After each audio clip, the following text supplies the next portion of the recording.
WDCW department వారు అమ్మ మాట అంగన్వాడీ బాట అనే కార్యక్రమాన్ని చేపట్టింది. ఇందులో భాగంగా 15 జూలై నుండి 20 జూలై వరకు కార్యక్రమాలు రూపొందించింది. మల్లాపూర్ మండల కేంద్రంలోని అంగన్వాడీ పాఠశాలలో కార్యక్రమాలు ప్రారంభించారు. ఈ కార్యక్రమంలో సూపర్వైజర్ శంకరమ్మ, ఎం వసంత, ఎన్ రాధ, ఇంద్ర, గంగా భవాని, ANMలు, ఆశా వర్కర్లు పాల్గొన్నారు.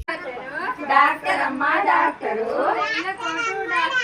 తెల్ల కోటు డాక్టరు, తెల్ల కోటు డాక్టరు, దెబ్బ తగిలి నొప్పి పుడితే, దెబ్బ తగిలి నొప్పి పుడితే, దెబ్బ తగిలి నొప్పి పుడితే, దెబ్బ తగిలి నొప్పి పుడితే మందులిచ్చే డాక్టరు, మందులిచ్చే డాక్టరు, మందులిచ్చే డాక్టరు, మందులిచ్చే డాక్టరు, నీరసంతో జబ్బు పడితే, నీరసంతో జబ్బు పడితే, నీరసంతో జబ్బు పడితే, నీరసంతో జబ్బు పడితే సూది గుచ్చే డాక్టరు, సూది గుచ్చే డాక్టరు, సూది గుచ్చే డాక్టరు, సూది గుచ్చే డాక్టరు,